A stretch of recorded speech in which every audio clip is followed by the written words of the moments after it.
Halo semuanya, kita masuk ke materi metodologi penelitian selanjutnya, yaitu bagaimana cara merumuskan sebuah penelitian. Ya. Nah, sebelum kita masuk ke materi inti, saya akan jelaskan dulu apa sih perbedaan antara penelitian dasar dan penelitian terapan. Ya. Jadi kalau penelitian dasar itu tujuannya adalah menemukan atau mengembangkan teori yang sudah ada. Sementara kalau penelitian terapan biasanya menghasilkan temuan yang dapat langsung diterapkan untuk memecahkan masalah. Ya misalnya peneliti mencari vaksin ya, itu hasilnya langsung diterapkan untuk memecahkan masalah, misalnya sekarang pandemi. Nah, itu contoh penelitian terapan. Nah, untuk pendekatan pengujian data ini ada dua ya. Pertama dari penelitian konfirmatori, yaitu penelitian yang bertujuan untuk menguji hipotesis secara statistik. Nah, kalau misalnya nanti Anda membuat penelitian skripsi dan Anda berangkat dari hipotesis, tentunya tujuan penelitian Anda itu adalah untuk menguji hipotesis tersebut ya, ada pengaruh atau tidak, ada kaitan atau tidak di antara variabel-variabel yang Anda teliti. Nah, ini adalah masuk ke penelitian konfirmatori. Yang satu lagi adalah penelitian eksploratori. Eksploratori biasanya penelitian untuk menyajikan temuan tanpa menggunakan uji statistik.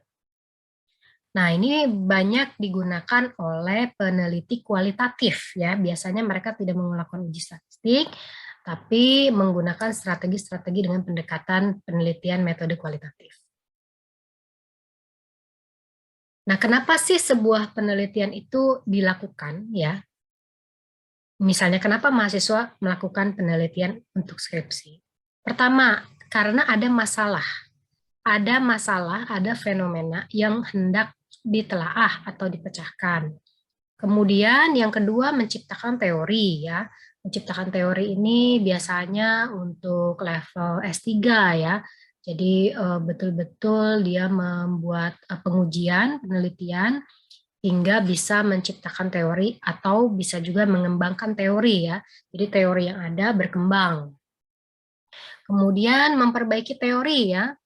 Ya, seperti yang kita juga mungkin tahu ya, beberapa teori itu ada yang dipatahkan. Nah, dipatahkannya itu harus dengan penelitian lagi ya, penelitian kembali untuk mengkoreksi teori yang sudah ada. Jadi memperbaiki teori.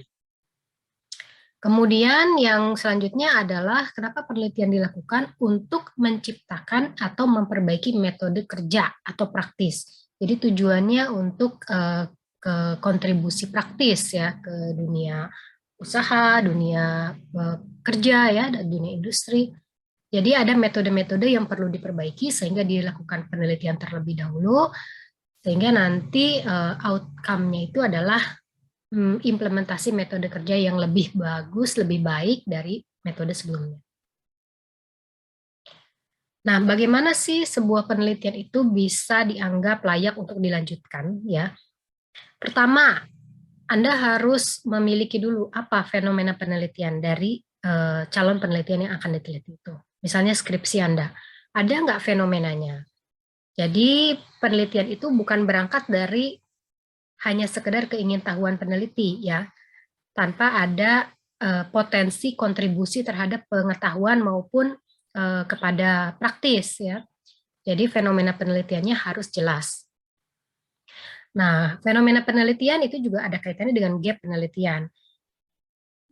Gap penelitian itu bisa dari teori dengan teori ya. Jadi ada dua teori yang saling kontradiktif dan Anda di situ ingin meneliti gitu ya. Sebetulnya apa yang benar gitu ya. Misalnya teori A bilangnya A, teori B bilangnya B gitu ya. Beda, padahal fenomena yang diangkatnya berasal dari objek atau responden atau topik penelitian yang sama. Nah, itu gap. Atau gap penelitian juga bisa berasal dari perbedaan antara teori yang sudah ditemukan dan sudah dipublikasikan dengan praktek yang terjadi di sekitar lingkungan tempat Anda tinggal. Ya, itu juga bisa menjadi gap. Ya. Nah, jadi gap penelitian itu bisa dari teori dengan teori maupun teori dengan praktek. Ya. Kemudian dari temuan penelitian terdahulu. Nah, penelitian itu pada umumnya pasti biasanya sudah ada yang meneliti ya dari penelitian terdahulu.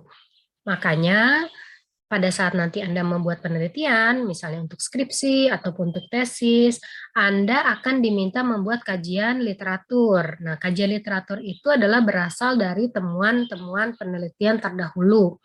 Yang paling baik itu diperoleh dari sumber jurnal ya.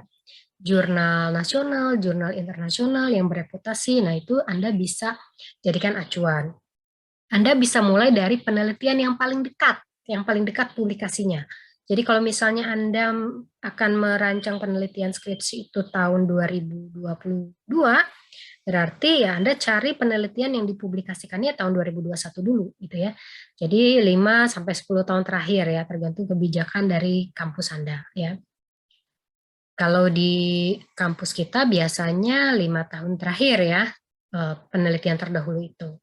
Karena kebaruan penelitian itu perlu menjadi pertimbangan mengingat teori itu bisa dikoreksi kan. Jadi kalau Anda mengambil teori ya sebaiknya teori yang terbaru ya, bukan teori yang lama. Karena siapa tahu teori yang lama itu sudah dikoreksi oleh teori dan temuan yang baru. Nah, kemudian selanjutnya dalam penelitian itu kan pasti ada masalah yang hendak diangkat. Nah, bagaimana sih mengidentifikasi masalah ya?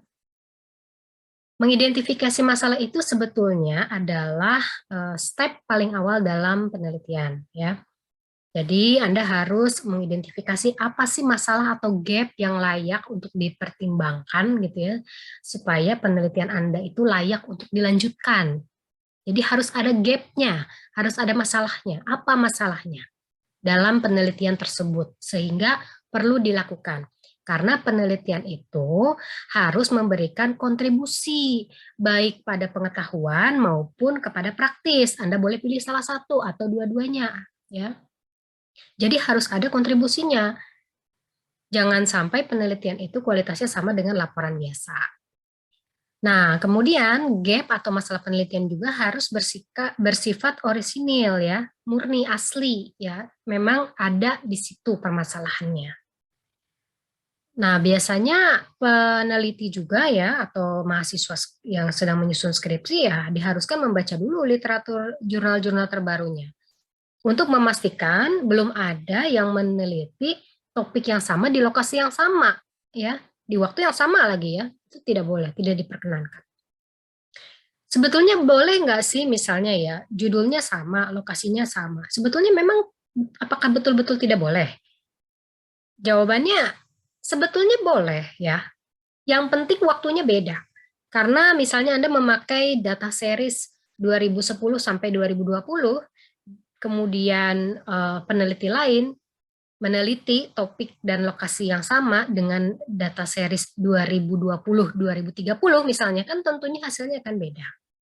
Cuma sebaiknya dihindari kalau waktunya terlalu dekat, karena bisa berpotensi saling mengandalkan hasil akhirnya ya. Jadi Anda akan terpengaruh dengan hasil temuan peneliti terdahulu sehingga Anda mengcopy hasilnya ya, mendekatkan hasil Anda terhadap hasil peneliti sebelumnya karena meneliti topik yang sama persis di lokasi yang sama pula gitu ya. Jadi hal ini sebaiknya dihindari karena banyak menimbulkan potensi pelanggaran etika di masa depan. Kalau topik sama lokasi berbeda, it's okay, nggak apa-apa ya. Justru dengan topik yang mirip itu, dengan apa namanya, dengan objek yang sama, tema yang sama, diangkat dari masalah yang mirip, Anda akan menemukan kebaruan dan Anda bisa mudah membandingkan dengan temuan terdahulu ya. Jadi Anda bisa membandingkan antara peneliti dengan menggunakan topik yang sama tapi di lokasi yang berbeda dengan apa yang terjadi di lokasi Anda. Nah, itu Anda bisa mendapatkan insight di situ. Nah, biasanya kalau tujuan penelitian ya, jadi setelah mengangkat masalah kan pasti Anda akan diminta apa tujuan Anda membuat penelitian itu. Nah, tujuan penelitian ini biasanya dituangkan di bab 1 kalau skripsi ya. Biasanya berupa kalimat pernyataan yang eksplisit ya, dan langsung berkaitan dengan judul penelitian. Jadi judul skripsi Anda misalnya apa? Nah, nanti tujuan penelitiannya itu akan merefleksikan judul penelitian Anda, judul skripsi Anda. Jadi tujuan penelitian itu adalah sesuatu yang hendak dicapai atau dicari dalam penelitian ini. Nah, kemudian setelah tujuan ada manfaat penelitian. Nah, makanya sejak awal saya bilang step satunya itu harus bisa mengidentifikasi gap penelitiannya apa, masalah penelitiannya apa, fenomenanya apa. Karena hasilnya itu harus memberikan manfaat. Apakah manfaat itu untuk peneliti, untuk pihak tertentu, kontribusi terhadap pengetahuan maupun kontribusi terhadap praktik. Ya. Nah, ini adalah contoh ya, contoh yang biasa ditulis di bab 1 skripsi. Ya, bab 1 itu biasanya pendahuluan. Nah, di bab 1 biasanya ada subheadingnya seperti ini ya. Anda akan menulis latar belakang penelitian. Nah, di latar belakang penelitian inilah ada gap, ada fenomena, ada masalah di latar belakang penelitian. Ya. Jadi latar belakang penelitian itu bukan menceritakan tentang objek penelitiannya, ya, tetapi apa yang mendasari pentingnya Anda melakukan penelitian tersebut, itu yang Anda bahas di latar belakang penelitian. Kemudian baru Anda turun merumuskan masalahnya apa, kemudian membuat maksud dan tujuan penelitiannya, kemudian kegunaan penelitiannya atau manfaatnya, baru lokasi dan waktu penelitiannya. Biasanya dalam bentuk Gantt chart ya. Nah, ini contoh ya yang saya ambil sedikit dari latar belakang penelitian. Jadi ini misalnya ada seorang mahasiswa, dia mengambil konsentrasi manajemen operasi dengan mengangkat kualitas ya, pengendalian kualitas. Nah, dia mengangkat pengendalian kualitas berangkat dari masalah. Masalahnya itu adalah ada perusahaan yang memiliki banyak produk cacat misalnya. Seperti yang Anda bisa lihat di sini. Nah, dia membuktikannya masalah tersebut ada dari data produksi.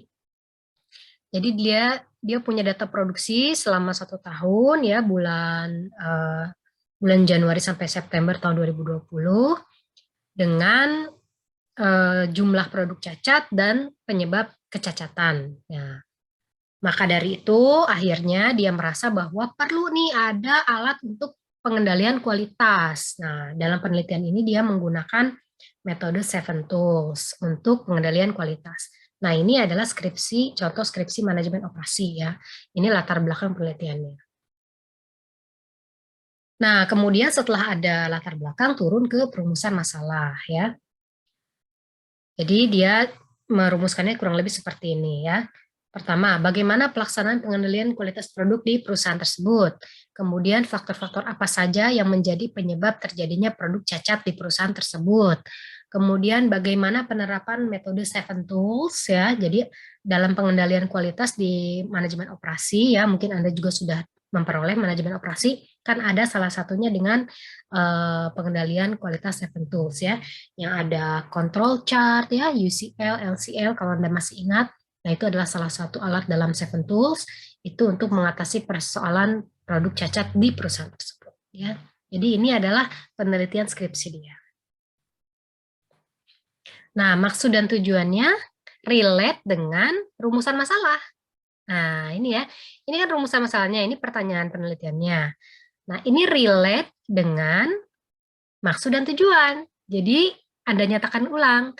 Maksud dan tujuannya adalah untuk mengetahui pelaksanaan pengendalian kualitas produk cacat. Ini relate dengan pertanyaan penilaian pertama kan? Nah, ini pertanyaan pertamanya ini, ya, bagaimana sih pelaksanaan penilaian kualitas produk di perusahaan tersebut? Sehingga tujuannya adalah untuk mengetahui pelaksanaan pengendalian kualitas produk cacat di perusahaan tersebut. Sama ya, poin 2 dan poin 3-nya juga relate dengan masalah yang diidentifikasi masalah ini. Ya. Nomor 2-nya faktor-faktor apa saja yang menyebabkan terjadinya cacat, sehingga tujuannya adalah untuk mengetahui faktor-faktor yang menjadi penyebab produk cacat. Kemudian rumusan masalah yang ketiga adalah bagaimana penerapan metode Seven Tools, karena dia memutuskan untuk menggunakan metode Seven Tools ya. Sehingga yang ketiganya juga tujuannya adalah untuk mengetahui bagaimana penerapan metode Seven Tools. Jadi ini relate ya, maksud dan tujuan relate dengan masalah penelitian. Bab 1, bab 2, bab 3, bab 4, bab 5 itu harus nyambung, coherence, ada benang merah di tiap babnya. Nah, kemudian selanjutnya adalah kegunaan penelitian. Nah, Anda juga di sini harus menjabarkan apa sih manfaat dari penelitian yang hendak dilakukan. Pertama, secara teoritis apa? Ya, misalnya berkaitan dengan tambahan keilmuan yang menyangkut dengan pengendalian kualitas menggunakan metode Seven Tools. Kemudian manfaat praktisnya apa ya?